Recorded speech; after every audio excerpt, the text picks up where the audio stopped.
c'est l'animateur français le plus connu, et le plus culte de notre télévision. Michel Drucker a reçu sur ses plateaux des milliers de célébrités, et a vécu plusieurs vies. Dans l'une d'elles, il était un adolescent rebelle, qui a fait de la prison. Il est inutile de présenter Michel Drucker. Qui ne connaît pas l'animateur, qui depuis 60 ans a fait de la télévision française sa seconde maison.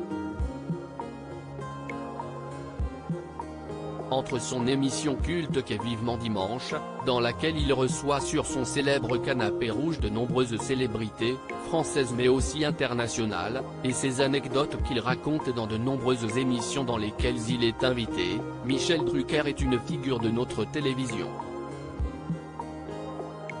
C'est notamment pour cela que le 46e numéro de la revue Schnock est consacré à l'animateur. Une revue dans laquelle on apprend de nombreuses choses sur la vie de Michel Drucker, notamment sur son adolescence rebelle.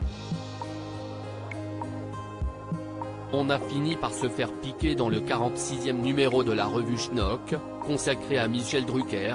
L'équipe de la revue revient sur les moments de télévision culte de l'animateur, ainsi que ses punchlines ou avis sur des célébrités, comme par exemple la façon dont il voit Coé. J'ai connu un charcutier très jovial qui lui ressemblait, chaque fois que j'entreapercevais Coé à la télé je ne pouvais m'empêcher de penser à cet aimable commerçant.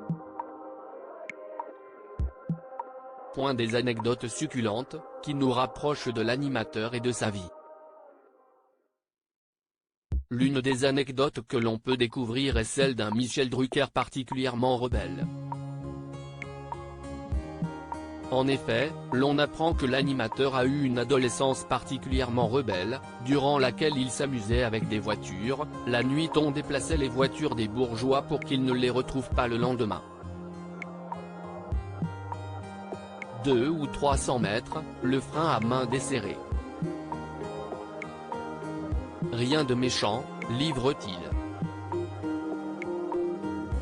Malgré la non-gravité de ces canulars, l'animateur s'est malgré tout retrouvé en cellule, comme il le raconte. On a fini par se faire piquer et .tôle, où mon père m'a laissé une partie de la nuit.